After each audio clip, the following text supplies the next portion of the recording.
Okay, ladies and gentlemen, just for your attention, please. We have the last Walker Talk session that's happening here in the middle of the exhibition hall. So if you're interested to come and listen about intelligent shop floor execution, machine connectivity, reporting, control by Mr. Kao, please come to the middle of the exhibition area, which we will kickstart now. Okay. So ladies and gentlemen, thank you for joining us. Those who are seated, thank you so much for being here. It was a great pleasure that I want to introduce our esteemed speakers for the next session. So he's already on stage, so join me to those who are here being a participants, and welcome the sales manager of MPDV Malaysia, sitting behind the one and only Mr. Kao Ong. Let's give him a warm round of applause to those who are seated here. Thank you so much. So just give a brief background. Kao has a background in mechanical engineering, over 10 years of experience in delivering automation, smart manufacturing solutions, and the precision manufacturing industry. Kao, your expertise in MES, HYDRA X, intelligent shop floor execution, machine connectivity, and report and control is highly anticipated, and we are eager to learn from your insight. So now I'll pass the stage to you, Mr. Kao On. The show is yours. All right, thank you. Good morning to those who are here. So let's, for today, the topic, the previous round we spoke about the APS, and right now we'll be speaking about the MES solutions that we have, which stands for Manufacturing Execution System. And what we have here is a system that is modular. Let me just put in. This is a brief introduction. I'm not going to read off the slides here, but top of the list of information to know is that we've been 45 years in this market. We are a German company, and we have only done one thing, which is software solution. We have no hardware components to our thing. We have only focused on doing one thing and doing it well. And that is our out-of-the-box solutions, meaning that once you have our system in place, you're just configuring it to what you need. So we are looking at deployment times that is very short. And in some cases, we've even seen deployment of speed of up to 6 weeks.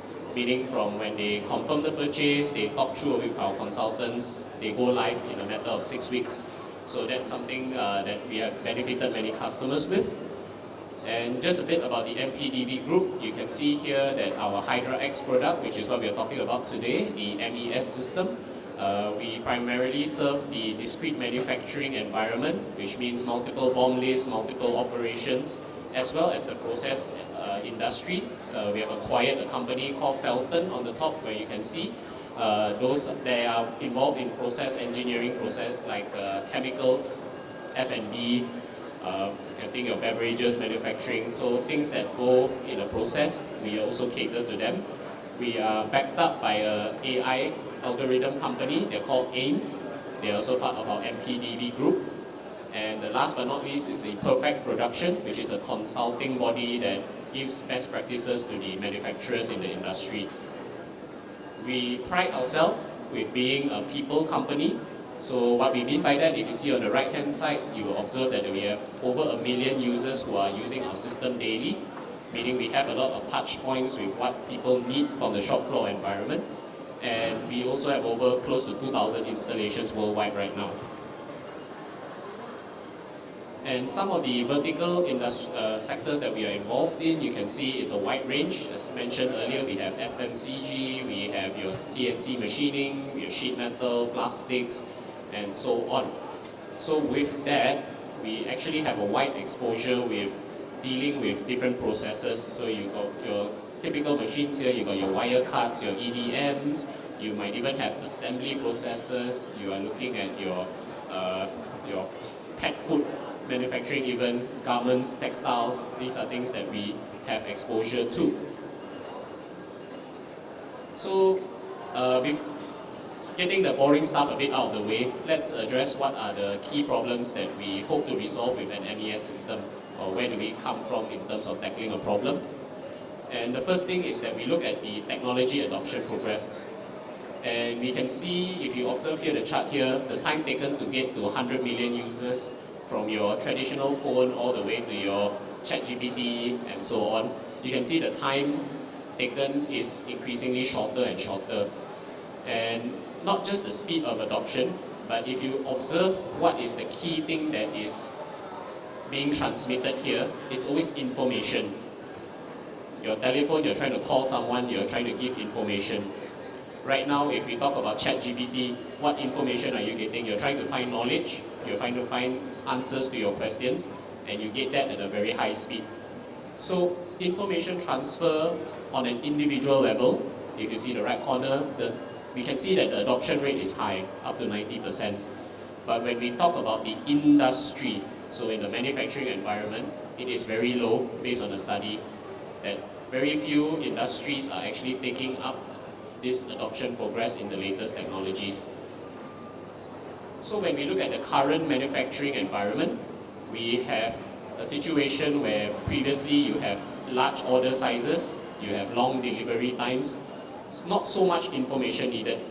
Right now you're processing 4 or 5 orders in a week, not so much. And in the terms of the production, you can see the green bars are actually your production time, meaning your machines. And in these times, you see more and more sophisticated machines come out where they can do a job from 1 hour, they are now doing it in 30 minutes perhaps. So we have made improvements in that area. However, in the current situation, you can see that orders have changed. You have smaller lot sizes, so instead of 4 or 5 orders in a week, sometimes you're processing up to 15 orders, multiple orders, but they are small and there's a lot of variance. So you are dealing with a lot more information that you need to transmit. You have different delivery times, different requirements. Customer who send in 1,000 batch order, but you need to deliver 200 first, you deliver 500 6 months later or something like that. So you're dealing with a lot of information. And what we have observed is that when we buy better machines or we improve our process, we have made the green bars smaller, you can see. You make your machines faster, but we forget about what we call the intermediary process. Means from your sales order processing, your intra-logistics, how do you handle information, all this has not been addressed. And that is where we see that the bottleneck for a lot of corporations are. And when we talk about resource planning, information again, that is information coming from outside into our environment. But when we talk about what's going on our shop floor, all of these resources are something that needs to be considered in your production.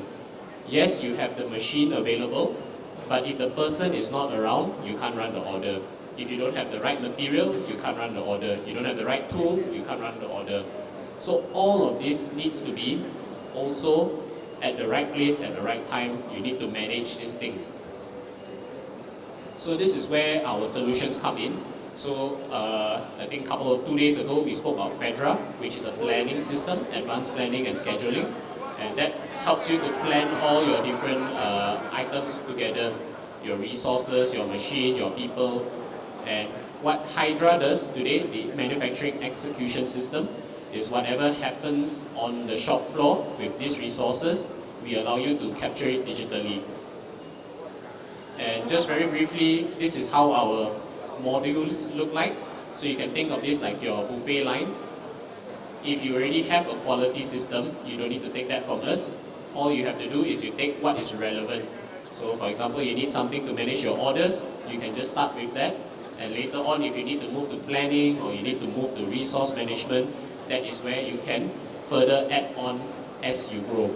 We don't recommend people taking everything because it's just a setup for failure when you try to do too many things at one time. So all these little blocks, they form our MES system, and let's just briefly go through again where does the MES system sit. So you have your ERP level, which manages your business process, means your sales order comes in, you have your quantity, you have your dates, you deal with your logistics, your ordering and so on. So that's the ERP level. And what you have is your production floor, and for your production floor, you have all your activities that generally is communicated by Microsoft Excel, you're using paper, you're communicating through email, WhatsApp, and so on.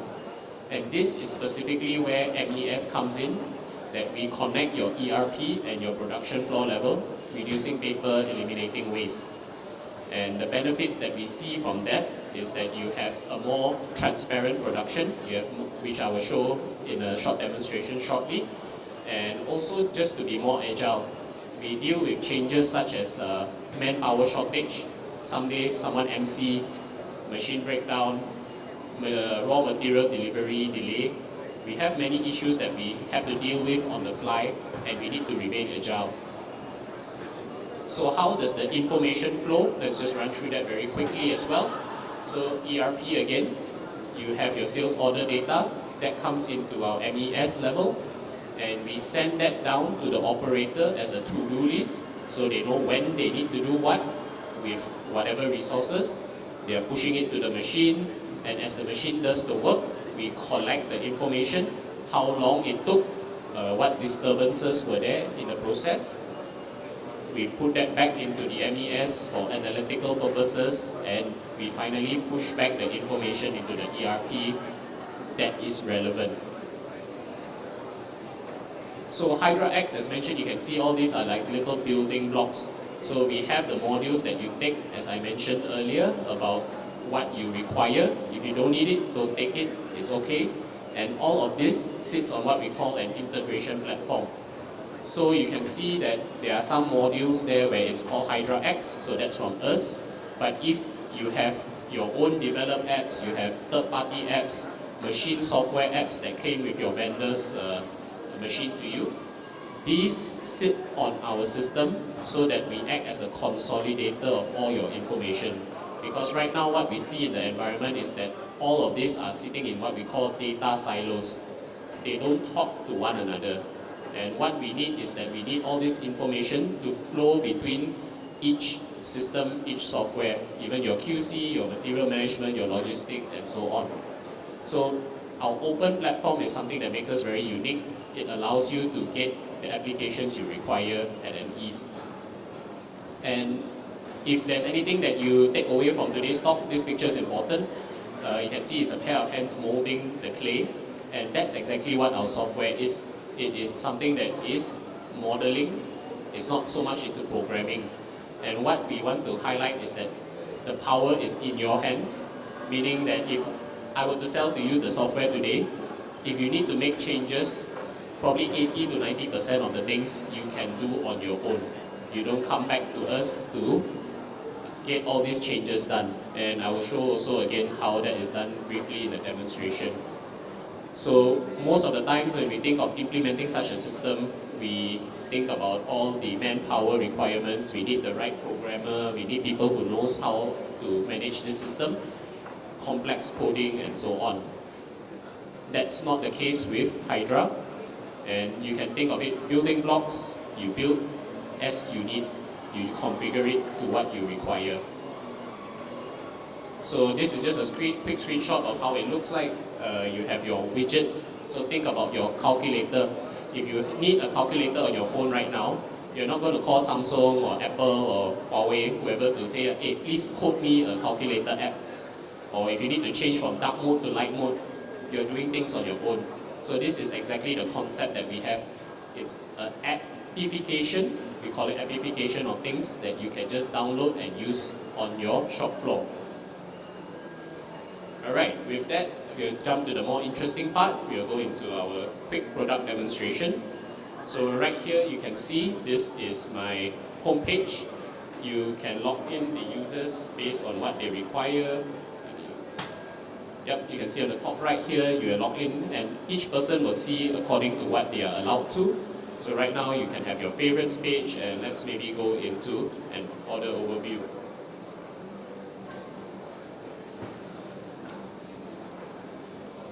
Alright.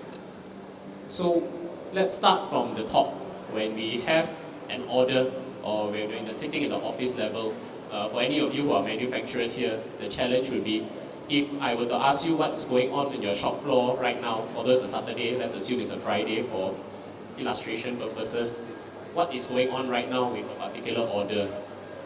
Do you have to make a phone call, WhatsApp message? Are you able to get the information at the tip of your finger? And this is what allows you to do it. You can see this is a browser-based system. On top here, this is the order. So you could filter, you search for the ID that you require. And down here below, hope I'm not blocking too much, you can see that it is the operation steps or process steps that you have.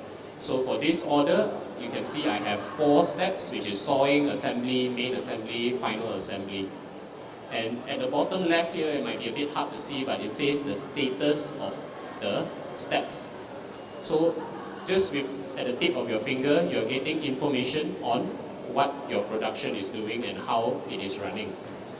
And the important thing now would be, how do we collect this information? If you're collecting it, we have three ways. We have, of course, the new communication protocols, which you call your OPC UA, MQTT, MT Connect, depends what you're using. But if you have any of these modern connections, these statuses can be taken in automatically. However, most of the time we see that we have a mix of machines, it's old and new, and what we require is probably something a bit more semi-auto, which involves using just the good old finger. And you can see here in the terminals, so this could be a production terminal, and at the bottom here you can see my group of machines. I have about 7 machines, and right now this can be placed in the middle of your shop floor between your different machines, and they will come in and your workers will select the machines that they are responsible for. So you can see this is a manual station and this is a CNC machine. And right here, where my mouse is hovering over, this is your daily task. Could be 2 to 3 days, but what you have here is I know what I have to do for the day. And on top here, you can see that this is what is running at the machine right now. You can see to its right who is running the order. These are important information that we can have. And if I need to make any interruptions, updates to the system, it's just by simply calling up the menu and you have a list that you can select from. So let's say you're out of material right now, I can key in my order, my staff ID, and I make the application. And you will see the bottom here from green, this has changed to blue right now. So this is what is giving you the overview when we talk about this page. Your operators are able to give your production, your office, live status feedback on what is going on. Again, if you have automatic connections, fantastic, that will make life a lot easier. So from here, that's what you can see how the shop floor page interacts together with your orders. And perhaps you might think this is very complicated. Sometimes when we kick off a new system, we want something that's easy to use. And again, these are all configurable. And what you will see is that you could even make a page that is a lot more simpler like this. It can be big buttons where they just need to press the particular situation that they need. Out of order, maintenance, repair, so on and so forth.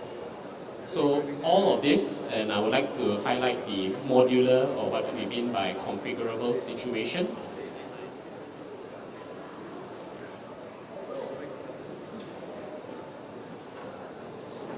Sorry, there's a bit of a hang.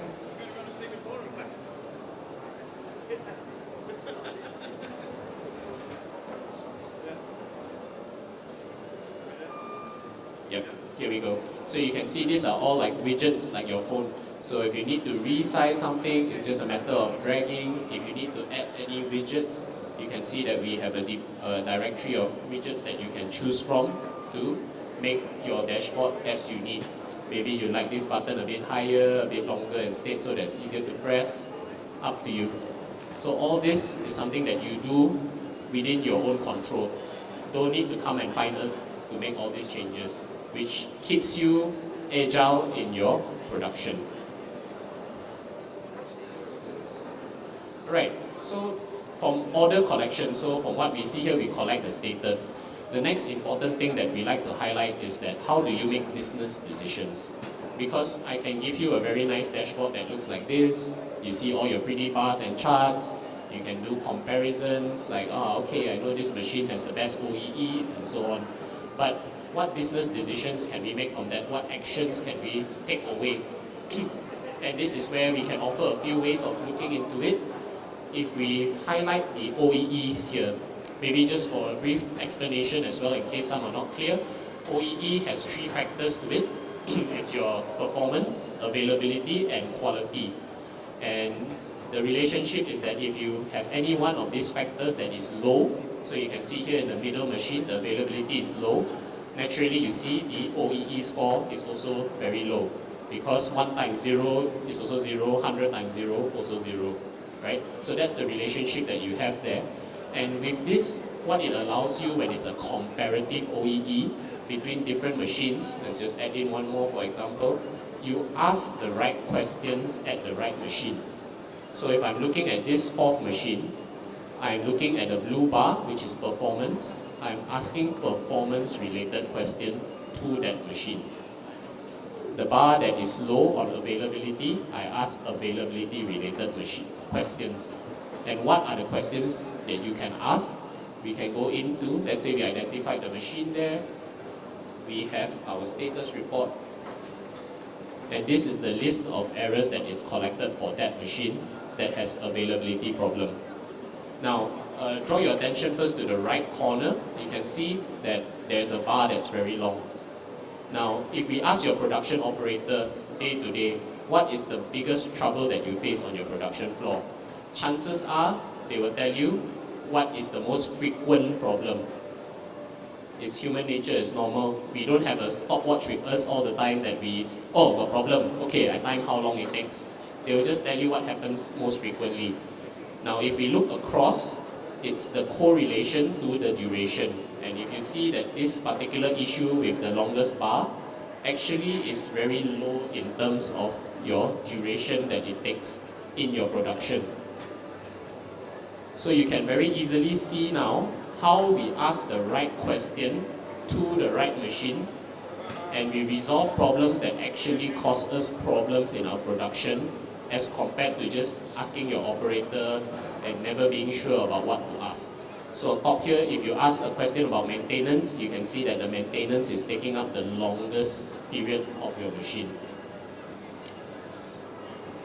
So with that, it's just a very simple overview of how our system works. We are collecting information, as you can see. So again, just a brief summary. We collect information. We display your information. We give you real-time status feedback on what it is. And from there, we allow you to derive business insight through identification of what questions you need to ask. And not just right questions, you identify which machines. So in a very short way, again, information. If you remember the earlier slide that I talked about how we get information into your hands faster, in terms of manufacturing, this is the way we put the information into your hands. So with that, that actually concludes my very short demonstration. We are actually at the booth right behind over there. It's a yellow color, bright yellow booth. If you'd like to find out more or understand a bit more about what we have, or even the APS, which I didn't get to talk about, please feel free to drop by. We are at the booth, and I'll be happy to answer any questions.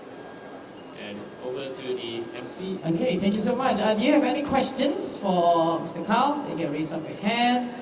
Do you have? Oh yes. Okay, I'll pass the microphone to you. Hello. Hi. Is the data collected live, showing? Yeah. So the data, two ways we have it also as well. One, it can be in a cloud server as well, if that is something of your preference. Or if you prefer all your server to be on-prem, no issue there. Typically what we have as well is what we call the nodes. So we don't set up the nodes, it's a flexible system. You can set up the nodes at the machine point or on like a centralized one before it goes into the server. It's a flexible architecture where we want to make sure, because sometimes we have power breaks or you have internet breaks in your production floor. So sometimes with the nodes closer to the machine, you have that storage of the data, and then when the power is connected again or internet, then we can pump it back into the server. But we have various flexible architecture for such systems. Okay. Is that? Okay, any more questions? Let's stick around. If not, okay, Right. thank you so much. Just ladies and gentlemen, this wraps up for today's Pocket Talk for today. So if you want to meet Mr. Carl in person, okay, you can do that by heading to the booth, which is on my far left. They are just right there. You can go through and ask him accordingly if you have any question. So thank you so much, Mr. Carl. Thank you so much. Let's give another warm round of applause for Mr. Carl. All right, so ladies and gentlemen, so we have reached in terms of conclusion for this session. Just a reminder that today is the whole event. The last day of exhibition will end today at 5 p.m. So I'd like to extend everyone to take this opportunity to go around to meet various exhibitors, okay, and stay engaged with them. This is your networking opportunities with our fellow speakers, you can do that, and exhibitors, and so much more. So I will be popping by if there's any announcement. In the meantime, it's close to lunch. Enjoy your lunch, and I'll be back here for any exciting announcement. Okay, thank you so much. I'll see you guys later.